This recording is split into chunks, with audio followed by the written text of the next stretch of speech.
신약성경 371페이지 야고보서 1장 9절부터 12절까지 읽겠습니다. 낮은 형제는 자기의 높음을 자랑하고 부한 형제는 자기의 낮아짐을 자랑할지니 이는 풀의 꽃과 같이 지나감이라. 해가 돋고 뜨거운 바람이 불어 풀을 말리우면 꽃이 떨어져 그 모양이 아름다움이 없어지나니 부한 자도 그 행하는 일에 이와 같이 쇠잔하리라. 시험을 참는 자는 복이 있도다. 이것에 옳다 인정하심을 받은 후에 주께서 자기를 사랑하는 자들에게 약속하신 생명의 면류관을 얻을 것입니다. 12절까지 읽었습니다. 저는 오늘 이 말씀을 통해서 시험을 참는 자의 복이라고 하는 주제를 가지고 말씀을 드리길 원합니다. 이 말씀을 한마디로 요약하자면 우리가 시험을 받을 때에 어떠한 자세를 취해야 할 것인가 하는 것을 우리들에게 가르쳐주고 있는 말씀입니다. 여기서 말하고 있는 이 시험은 시련 또는 이 시험이라고 두 가지로 우리가 생각해 볼 수 있는데, 어떤 면에서 시험이라고 하는 것은 사람을 나쁘게 만들지는 않습니다. 많은 사람들이 병원에 가서 진찰을 받기를 두려워합니다. 그 두려워하는 이유가 예를 들어서 위장 내시경을 한다든지 아니면 장을 내시경을 한다든지 아니면 엑스레이를 찍는다든지 종합검진을 하면, 병원에 가서 종합검진을 하기를 싫어하는 가장 큰 이유가 뭐냐면 병원에서 여러분들을 환자로 만들어줄까 봐서 겁내서 그러는 건 아니에요. 절대로 어떤 병원에서든지 여러분들을 환자로 만들어주지는 않습니다. 그럼 뭘 말해줍니까? 여러분들이 현재 건강 상태가 어떤가를 보여주는 것입니다. 근데 왜 병원을 두려워하냐면 그 건강 상태가 나쁜 것으로 드러날까 봐서 그 엑스레이를 찍어보고 내시경을 해보고 이런 검사가 결과가 나쁜 것으로 드러날까 봐서 가기를 두려워하는 것입니다. 이 시험이라고 하는 것, 우리 믿음을 시험한다고 하는 것도 사실은 어떤 면에서 시험이 여러 가지가 있지만 이제 말씀드리겠습니다만, 시험이라고 하는 것은 좋은 면의 시험은 우리의 믿음이 어디에 있는가를 그냥 보여주는 것 뿐입니다. 나쁜 의미에서 유혹이라고 하는 시험이 있는데 그것은 우리를 죄를 범하도록 유혹하는 것입니다. 근데 여기에서 우리에게 지금 말하고 있는 것은 그런 나쁜 의미에서의 그 유혹이라기보다는 우리의 믿음이 어디에 있는가 또는 우리가 믿음으로 인해 당하는 시련을 여기에서 말하고 있습니다. 여기 말씀 보면 9절에서 이 야고보는 말하기를 낮은 형제는 자기의 높음을 자랑하라 그랬습니다.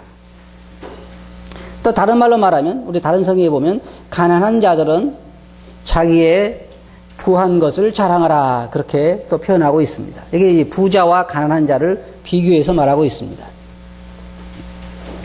근데 여기 보면 이 가난한 자들이 시험을 당할 때, 시련이 올 때에 어떤 자세를 취해야 할 것인가, 물론 여기서 우리가 여러 가지로 적용은 해볼 수 있습니다. 하나는 사회적으로 우리가 신분이 낮다든지, 또 사회적으로 우리가 가난하다든지, 사회적으로 못 배우다든지, 우리가 사회적으로 쉽게 말하면 낮은 층에 있는 사람들에게 한 말입니다. 그런 사람들에게 야고보는 말하기를 우리가 시험을 받을 때, 어려움을 받을 때에 뭘 생각해야 되냐면 그리스도 안에서 우리가 어떤 자인가를 생각하라는 것입니다. 자기의 부한 높음을 자랑하라. 다시 말하면요, 우리가 예수 그리스도를 믿음으로 그리스도인들이 신분적으로나 이 부에 있어서나 비교할 수 없을 정도로 굉장한 변화를 받습니다. 예를 들어서요, 이런 것과 같아요.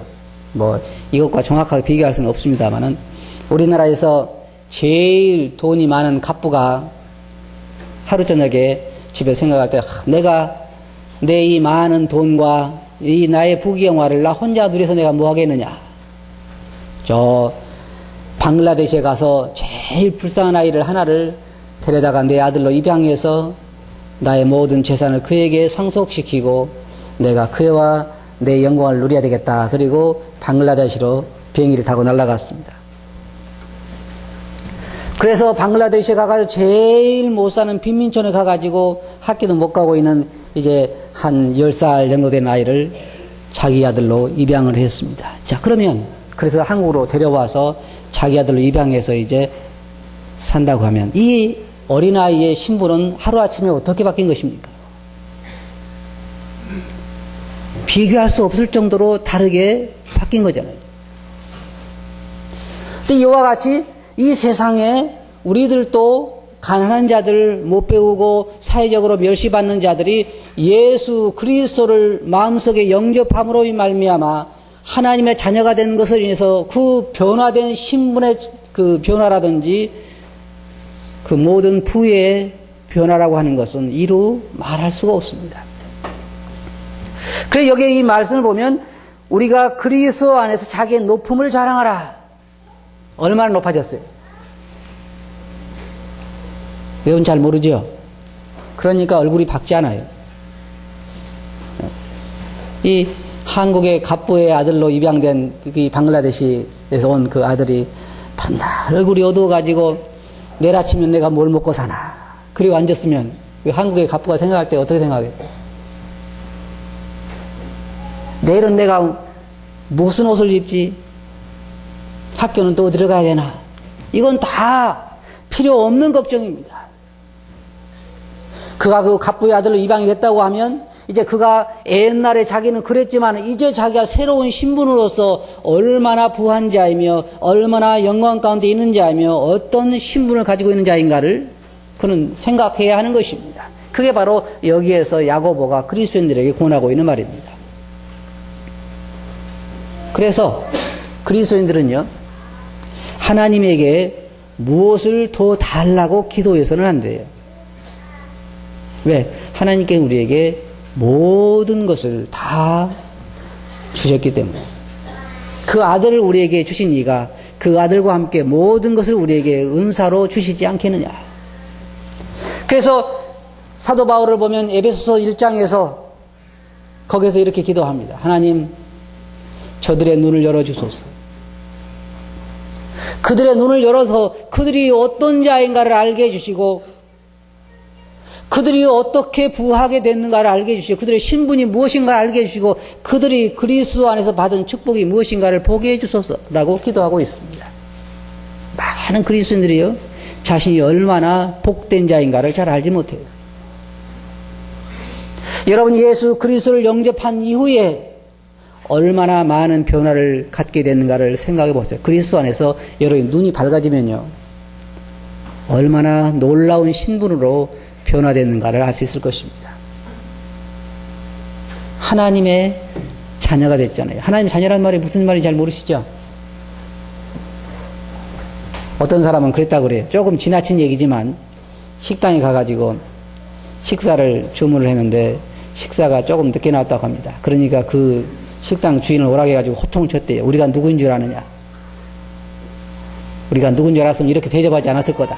좀 지나치지요, 지나치기는. 근데 한편으로는요, 자부심을 가지고 있는 것 같아요. 사실 우리는 그런 의미로 우리의 하나님의 자녀된 권위를 써먹으라고 한 건 아니지만 우리 자신들 스스로 생각해야 할 건 뭐냐. 우리는 하나님의 자녀가 돼서 우리가 얼마나 많은 변화를 가지고 있는가. 여기에 그래서 야고보는 말하기를 가난한 자들은 자기의 높음을 자랑하라. 또 낮은 자는 자기의 높음을 자랑하라. 말할 수 없는 변화를 가져온 것입니다. 여러분의 눈이 열리고 여러분의 마음문이 열리면 여러분이 얼마나 복된 자인가를 알 수가 있을 것입니다.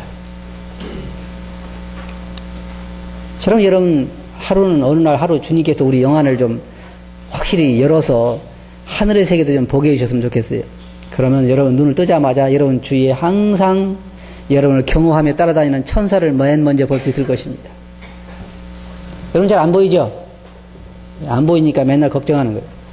천사가 가는 데마다 여러분을 경호하고 그러면 천사는 자지도 않잖아요? 여러분이 중신 동안에 천사는 자지도 않습니다. 하늘에 가면 그 하나님께서 새로 창조하신 주님께서 제자들에게 내가 너희를 위하여 처소를 예배하러 가노니 가서 처소를 예배하면 내가 다시 와서 너희를 내게로 영접하여 나 있는 곳에 너희도 있게 하리라. 그래서 하늘의 그 아름다운 하늘나라가 여러분이 지금 이곳을 떠나서 가기만 하면 준비되어 있고 하나님이 자녀로서 누려야 할 많은 축복들이 준비되어 있습니다. 그러니까 이 땅에 있는 동안에 내가 가난하다고 생각되면 하늘에 내 그 부를 생각하고 내 신분을 생각하고 그것을 자랑하라고 하는 것입니다. 근데 제가 지금 신앙생활을 이렇게 오래 30년이 넘도록 해오는데 자기의 영적인 것을 자랑하고 다니는 사람 별로 못 본 것 같아요. 그런 사람 여러분 보셨어요? 하늘에 내 기업이 있다는 걸 자랑하고 다니고 천사가 나를 보호한다고 하는 건 내가 하나님의 성령으로 인침을 받은 보호함을 받은 하나님의 자녀라고 하는 것을 자랑하면서 다니는 사람 보신 적 있습니까? 그리고 항상 싱글벙글하면서 내가 이렇게 달라진 사람이다. 그러나 우리가 성경을 보면 많은 그리스도인들은 그와 같이 영적인 부로 인하여 하나님께 감사했던 것을 볼 수가 있습니다. 요한일서 3장 2절을 보면 사랑하는 자들아 우리가 지금은 하나님의 자녀라 장래에 어떻게 될 것은 아직 나타나지 아니하였으나 그가 나타나심이 되면 우리가 그와 같을 줄을 아는 것은 그에 계신 그대로 볼 것을 위하며 아직 나타나지 않았지만 그러나 우리가 장래에 그와 같이 된다고 하는 것입니다. 또한 하늘에 있는 그 기업에 대해서 우리들에게 말하고 있습니다. 이 성경에 보면 우리가 받은 것을 하나님의 그 영광을 함께 누린다고 말하고 있고 하늘에 우리의 기업이 기다린다고 말하고 있습니다. 우리는 너무 세상에 살면서 누려본 것이 적기 때문에 아직까지 하늘에 대한 것을 잘 인식하지 못할 것입니다만 하늘의 기업은 여러분의 상상을 초월하는 것입니다. 제가 그런 얘기 하잖아요. 만약에 이 조그만 지구 하나만 우리에게 줘도 땅이 엄청나게 많은데 이러한 별들이 1천억 개도 넘어 있는 그러한 은하를 하나님이 여기서 하나 주신다고 하면 우리는 아마 엄청난 부를 누리게 될 것입니다. 베드로전서 1장 3절 보면 찬송하리로다 우리 주 예수 그리스도의 아버지 하나님이 그 많으신 긍휼대로 예수 그리스도의 죽은 자 가운데서 부활하심을 말미암아 우리를 거듭나게 하사 사한 소망이 있게 하시며 여기 이 집약적으로 우리가 받을 걸 말하고 있는데 사한 소망이 있게 하시며 썩지 않고 더럽지 않고 쇠하지 아니하는 기업을 있게 하시나니 곧 너희를 위하여 하늘에 간직하신 것이라. 하늘에 간직해 뒀다 그랬습니다. 하늘에 썩지도 않고 쇠하지도 않고 누가 훔쳐갈 수도 없고 영원한 기업을 하늘에 간직해 뒀고 가장 중요한 것은 여러분들에게 영원한 생명을 주셨다고 하는 것입니다. 사실 이런 것을 자랑해야 하는 거예요. 그것을 자랑하라고 하는 것입니다. 왜? 그것이 우리의 진정한 자랑거리가 되기 때문입니다. 두 번째로 여기에 야곱은 우리에게 부한 형제는 자기의 낮아짐을 자랑하라. 이 말이 무슨 말일까요? 가난한 형제는 낮은 형제는 자기의 높음을 자랑하고 부한 형제는 다시 말해서 사회적으로 신분적으로 물질적으로 부하다고 생각하는 사람들은 자기가 얼마나 낮은 자인가를 자랑하라고 하는 말입니다. 이거 반대예요. 여러분 이 말씀 보세요. 낮고 가난한 자들이 자기 높음을 자랑한 거 보셨어요? 그렇지 않잖아요. 그런데 그들에겐 높음을 자랑하라고 말하고 있고 여기에 부한 자들은 자기의 낮아짐을 자랑하지 않습니다. 대부분 보면 자기가 얼마나 잘 사는지 자기가 얼마나 돈이 많은 사람인지 자기가 얼마나 권력이 있는 사람인지 이런 걸 자랑하지 자기의 낮아짐을 자랑하지는 않습니다. 근데 부자들에게 야곱 말하기를 자기의 낮아짐을 자랑하라. 다시 말하면 부한 자나 가난한 자나 사도 야고보가 여기서 말하고 있는 것은 뭐냐면 너희의 그리스도 안에서 자신들을 생각해 보라고 하는 말입니다. 아무리 돈이 많은 사람이라 할지라도 자기가 그리스도 안에 자기를 생각해 보면 자랑할 게 하나도 없습니다. 왜? 여기에 말씀 뭐라고 말하고 있습니까? 여기에 보면 부한 자들은 자기 낮아짐을 자랑할지니 이는 풀의 꽃과 같이 지나감이라 그랬습니다.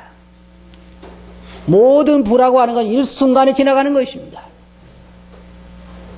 그렇기 때문에 그건 자랑할 것이 없다는 거예요. 여기에 11절에 보면 해가 뜨고 뜨거운 바람이 불어 풀을 말리우면 꽃이 떨어져 그 모양의 아름다움이 없어지나니 부한 자도 그 행하는 일에 이와 같이 쇠잔하리라. 인생이 잠깐인 것 같잖아요. 조금 저희들이 볼 때 야, 참 애가 예쁘게 자라는구나 생각하면 금방 청년이 되고, 청년이 돼서 한참 아름답게 꽃폈구나 생각하면 금방 주름살 생기고, 그러다 보면 뭐가 와요? 엊그제 같은데 금방 회갑잔치 한다 그러고, 그리고 뭐예요?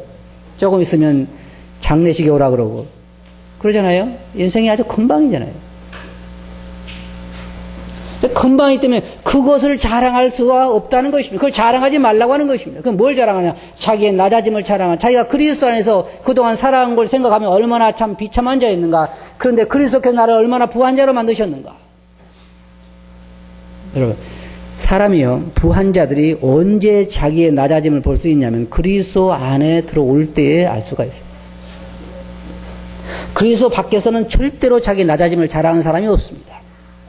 다 자기의 부를 자랑하고 자기의 높음을 자랑하고, 그리스도 안에 들어올 때에만 자기의 낮아짐을 자랑할 수가 있어요. 왜? 자기를 바라볼 수 있기 때문입니다. 자기 자신을 올바로 바라볼 때에만 자기의 낮아짐을 자랑할 수가 있어요. 이 사람은 자기를 올바로 보고 있는 사람이, 절대로 올바로 보고 있는 사람이 자기 부를 자랑할 수는 없습니다. 그건 금방 지나가는 것이에요. 자기의 권력을 자랑할 수가 없어요. 그것도 한순간의 영화에 불과하기 때문입니다. 그래서 부한 자나 가난한 자나 여기서 말하고 있는 요지는 무엇이냐면은 그리스도 안에서 자랑하라, 그 말입니다. 그리스도 안에 자기가 얼마나 높은 신분이 되어 있는가, 주님께 자기를 얼마나 축복하셨는가, 주님께 자기를 얼마나 놀라운 사람으로, 놀라운 신분으로 변화시켜 주셨는가, 그것을 자랑하라는 거예요. 그것이 그리스도 안에서 자랑하는 거예요.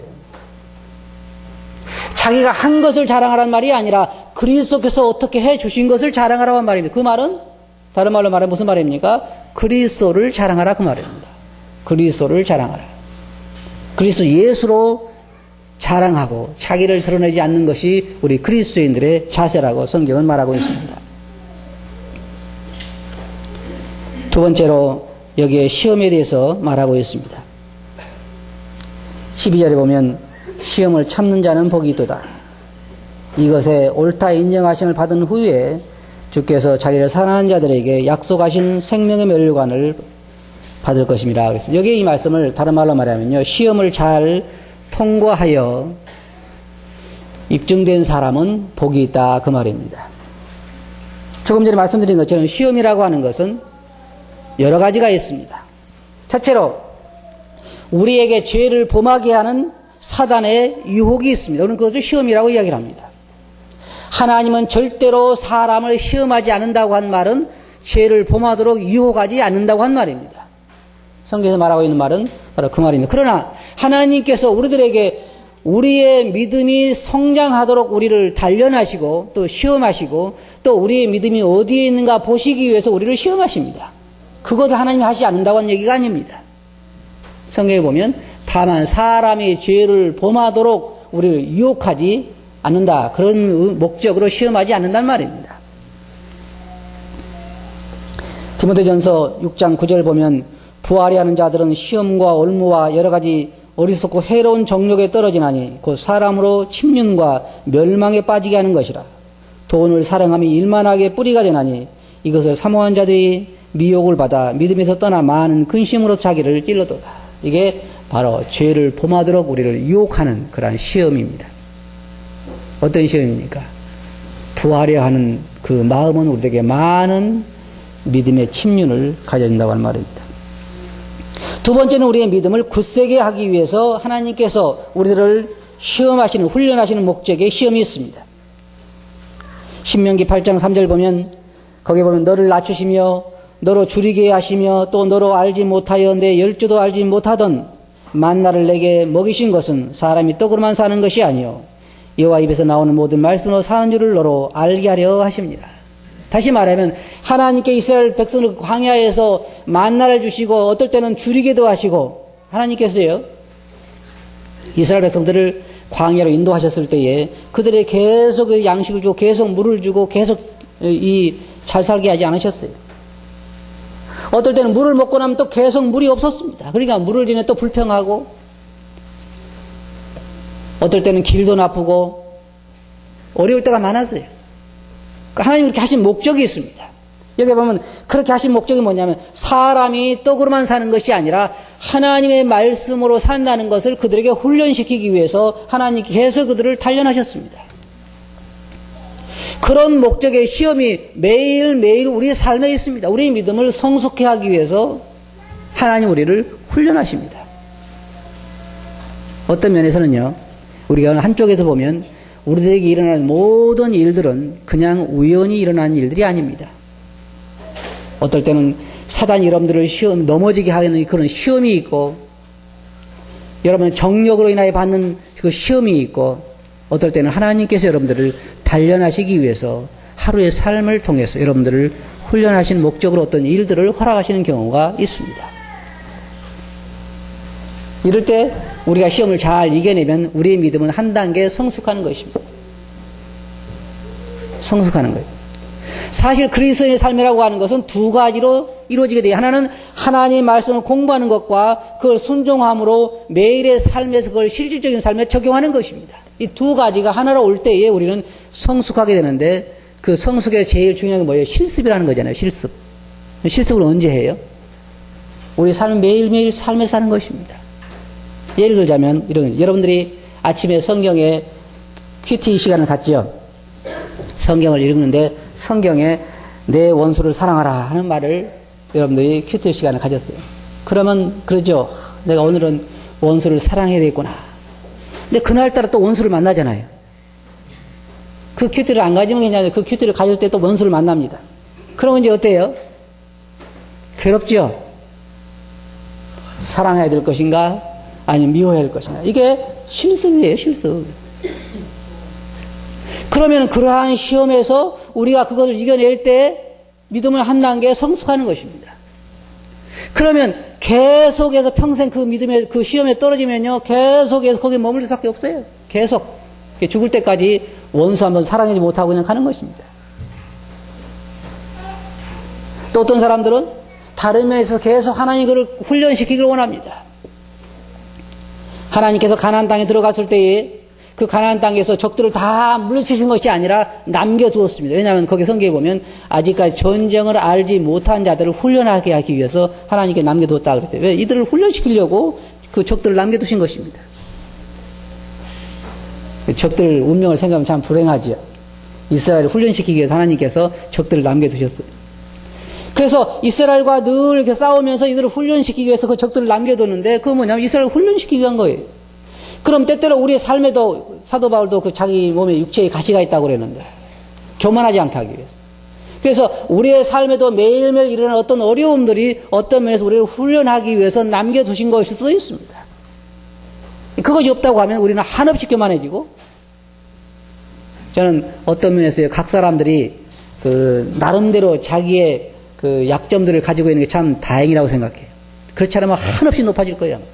그렇잖아요? 재미있는 게 모든 사람은 다 자기 나름대로 그 스스로 생각할 때 자기가 이런 면이 약하다 생각하고 있어요. 키 큰 사람은 좋은 것 같아도 또 키가 너무 크니까 괴로워하잖아요. 누가 좀 키 좀 낮게 나를 낳지 왜 이렇게 크게 넣어놨나. 생각해보세요. 갈 때마다 문지방에 부딪히고 그러면 괴롭잖아요. 그렇게 큰 사람도 있어요. 커도 적당히 커야지 막 2m 넘고 그러면 힘들잖아요. 또 키 작은 사람은 작은 대로 자기 나름대로 스트레스가 있고, 못 배운 사람 못 배운 대로, 잘 많이 배운 사람 많이 배운 대로, 많이 배우고 나니까 데려간 데가 없어요. 또 그렇잖아요. 왜 이렇게 내가 많이 배워가지고 이 고생을 하나. 사람들은 알고 보면 다 나름대로 자기 나름의 약점을 가지고 있는데 그것이 왜 우리에게 남연이냐면 그거 참 잘한 거라고 생각해요. 왜냐하면 사도 바울도 자기 육체에 가시가 있었던 것처럼 우리를 교만하지 않고 자고하지 않고 하나님 앞에서 다른 사람을 위해서 내 자신을 높이지 않게 위해서, 이러한 우리를 훈련으로 한 목적의 시험으로 되게 필요한 것입니다. 세 번째로는 어떤 시험이냐면 우리의 믿음이 어디인가를 드러내기 위해서 하나님께 우리를 시험하시는 것입니다. 예를 들자면 아브라함을 하나님께 부르실 때 아브라함아 아브라함아 내 아들 이삭을 내게 제물로 드리라 그랬습니다. 자, 아브라함은 이제 이삭이냐 하나님이냐 이 선택해야 할 순간에 왔잖아요. 아브라함은 하나님 제게 한 열흘만 기간을 주십시오. 그때까지 결정해 보겠습니다. 그런 얘기 하지 않았어요. 그 다음날 아침 일찍 일어나서 종들에게 나무를 지우고 또 이삭을 데리고 이제 모리아산을 향해서 갔습니다. 그리고 아들을 잡아서 제물로 바치려고 하는 순간에 하나님께서 아브라함을 부르셔서 아브라함아 아브라함아 내가 내 아들보다 나를 더 사랑한 줄 내가 이제야 알았다. 그런데 보세요. 하나님은 아브라함이 이삭을 제물로 바칠 그곳에 가까이에 뭘 준비해두고 계셨어요? 제물을 준비해두고 계셨습니다. 그리고 아브라함에게 마음만 보려는 거예요. 어떨 때 그래요. 여러분들 아마 이 부모들이 그럴 거예요. 어떨 때는 시장에서 과자를 한 봉지 사다가 이제 자기 아들이 3살 먹었다든지 5살 먹었대 어릴 때 과자를 주면서 뜯어가 줄 때 아빠 하나 다오라고 하죠. 그러면 아빠가 먹고 싶어 달라고 그래요? 아들을 보고 싶어 달라고 그래요? 먹고 싶어 아들 걸 뺏어 먹기 위해서 달라는 사람 하나도 없을 거예요. 그러지만은 자기 아이가 자기에게 주는가 안 주는가 해서 줄 때는 어때요 기분이? 상해요? 아니죠? 좋죠? 안 줄 때는 탁 엉그리고 안 준다 그럴 때는 별로죠? 그런 시험이에요. 그래서 아브라함에게 하나님께 그런 시험을 했을 때에 아브라함은 이삭을 하나밖에 없는 독자를 드린 걸 하나님 마음은 굉장히 흐뭇해 하셨습니다. 내가 내 아들보다 나를 더 사랑하는 줄 안다. 성경에 보면 그런 시험이 아주 많습니다. 욥의 경우도 그렇잖아요. 사단이 와서 하나님, 욥은 절대로 하나님을 먼저 생각하는 것이 아니라 하나님 욥을 축복했기 때문에 욥이 하나님을 순종한 것입니다. 그때 하나님 말했어요. 한번 시험해봐라. 아니다. 욥은 물질보다 나를 더 사랑한다. 아닙니다. 하나님. 그 한번 해봐라. 하루아침에 몽땅 다 가져갔잖아요. 자식들 그 많은 자식들 하루아침에 다 가져갔죠. 그 많은 종들, 그 많은 낙타, 소, 염소, 양, 그 모든 걸 하루아침에 다 쓸어갔죠. 남은 거랑 뭐 했어요? 부인하고 자기하고 딸랑 남았습니다. 여러분 같으면 그때 어떻게 하시겠어요? 자식들하고 재물하고 집하고 모든 게 하루아침에 날아가서 자기는 머리에서 발까지 종기가 나가지고 긁고 있을 때 우리는 뭐라고 하겠습니까? 하나님, 제가 아무리 오늘 곰곰이 생각해 봤는데요. 제가 지금까지 생각해 보니까 하나님 성경인 것이 참 실수 중에 하나입니다. 욥은 그렇게 말하지 않고 주신 이도 여호와시오 취하신 이도 여호와시다. 하나님께서 그 마음속에 보신 거 뭐냐면 저는 욥이라고 하는 사람은 그 마음속에 나에 대한 사랑이 물질이 아니라 내가 해준 어떤 것이 아니라 나 자신을 사랑하는구나. 이 세상에는 그런 사람 많습니다. 특별히 결혼할 때 자기 직장에 따라서 자기 남편에게 자기 부인에게 내가 이런 사회적으로 이런 사람이니까 당신이 올 때는 키를 3가지를 가지고 와야 돼. 그러잖아요. 뭔 키, 자가용 키하고 아파트 키하고 또 무슨 키죠? 하나 잊어버렸네. 어떻든 3개를 가져와야 된대. 그게 뭐예요? 안 가져오거든 나와 결혼을 생각하지 말어 그 말이죠. 그러면 뭐하고 결혼한 거예요? 아파트하고 자가용하고 결혼한 거잖아요. 어떤 사람 결혼한 이후에도 가져온 혼수감 때문에 싸워서 이혼한 사람이 많습니다. 여러분 그런 남편 좋지요? 그죠? 결혼해서 지금까지 계속 혼수감 적다고 이야기하는 남편 좋지요? 30년 지나도 올 때 뭐 해왔냐 그러고. 하나님이 여러분을 보실 때도 여러분 마음속에 순수하게 하나님을 향한 사랑이 있는가 없는가를 시험해 보시기를 원하시는 것입니다.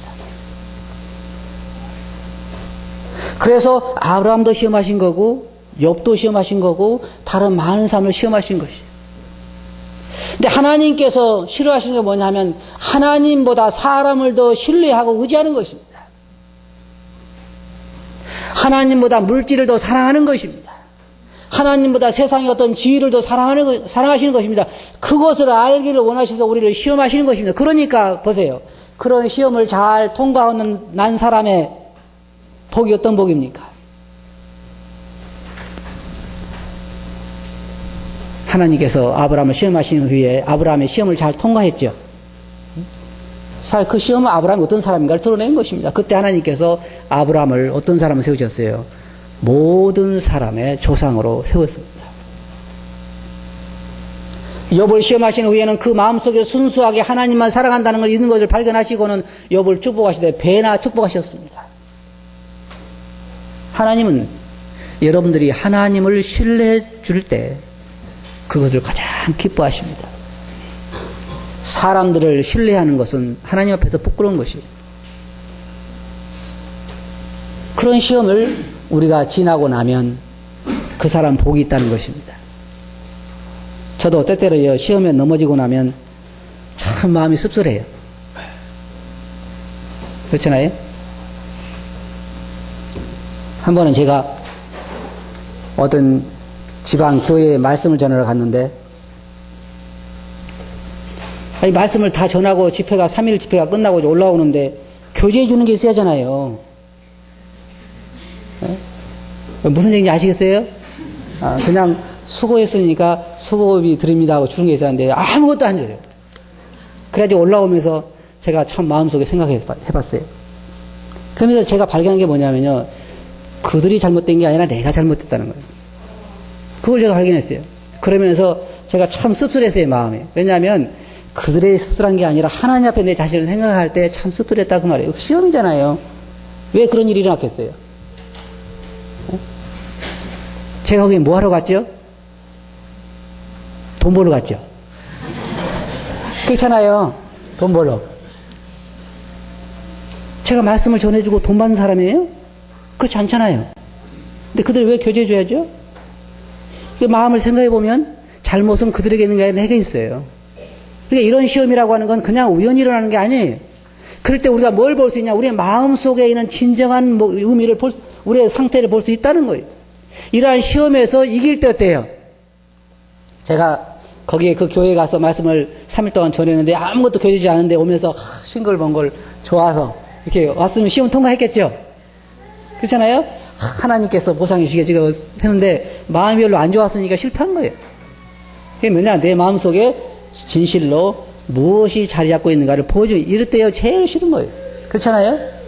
사람들이 왜 성경 공부를 싫어하냐면 싫어하는 목적 중에 하나, 그 이유 중에 하나 뭐냐면 자기 자신이 드러나기 때문에 싫어하는 것입니다. 올라와서 얼마 안 됐는데 전화가 왔어요. 아유 깜빡했네요. 그때요. 저는 참 마음속에 그것이 하나 반가운 소식이 아니었어요. 그 소식 하나 반갑지도 않고 돈 벌러 가서는 반가울 텐데 그게 반갑지 않고 내 마음속에 내 진정으로 자리하고 있는 게 무엇인가. 여러분, 우리가 하나님을 신뢰할 때 하나님은 참 기뻐하셔요. 사람들에게 내 사정을 알리고 사람들에게 도움을 구하러 다니고 하는 것은 올바른 신앙의 자세, 하나님 기뻐하시는 자세가 아니에요. 시험을 통과한 사람은 참 복인 사람이에요. 그때 우리 마음속에요 참 즐거움이 있어요. 여기에 야고보가 하고 있는 말이 바로 그 말이에요. 시험을 참는 자는 복이 있도다. 이 말은 그 후에 나오는 이것에 옳다 인정하심을 받은 후에 그 말이 무슨 말이냐면 시험을 통과한 이후에 그 결과가 긍정적인 것으로 드러난 사람은 복이 있다 그 말입니다. 여러분 날마다 시험을 받습니다. 물론 죄를 위한 유혹도 받고 또한 여러분들의 믿음을 단련하기 위한 그러한 시련도 받고 또 여러분의 믿음이 현 주소가 어디인가를 보기 위한 하나님의 시험도 있습니다. 이러할 때에 우리가 앞에서 말한 것처럼 가난하고 낮은 사람들은 그리스도 안에 자기가 얼마나 부한 자인가를 자랑하고 부한 자들은 사회적으로 신분이 있는 자들은 자기가 얼마나 그리스도 안에 영적으로 볼 때 추한 자인가를 자랑하는 그 아름다운 자세가 필요한 것입니다.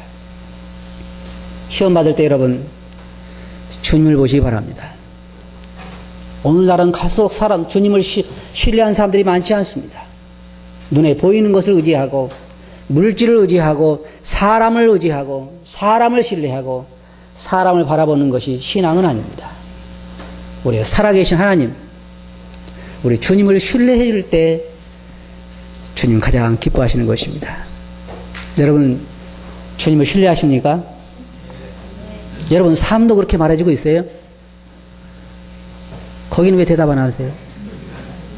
문제는 우리가 입으로 말하는 것이 아니라 우리의 삶도 날마다 주님을 신뢰하고 살아가냐 하는 것입니다. 여기 말씀 여러분 생각하시고 정말 여러분들 오늘 매일의 시험에 있어서 주님을 신뢰하는 것을 보여주는 그런 좋은 성도들이 되시길 바랍니다. 기도하겠습니다. 거룩하신 아버지 하나님, 저희들의 믿음이 죽게 있게 해주시옵소서. 시험을 받을 때에 저희들이 주께서 말씀하신 것처럼 낮은 자들은, 가난한 자들은 주님 안에서 변화된 자신의 신분들을 부하게 된 것들을 자랑하고, 부한 자들은 자기가 영적으로 얼마나 낮은 자에 있는가를 알고 그것을 자랑하고, 시험 받을 때 저희들이 믿음으로 주를 신뢰하고 승리하게, 또 저희들의 믿음의 순수성을 보일 수 있는 자들이 되게 해 주시옵소서. 들은 말씀을 주께 의지하옵고 예수님 이름으로 아버지께 감사하며 기도하옵나이다. 아멘.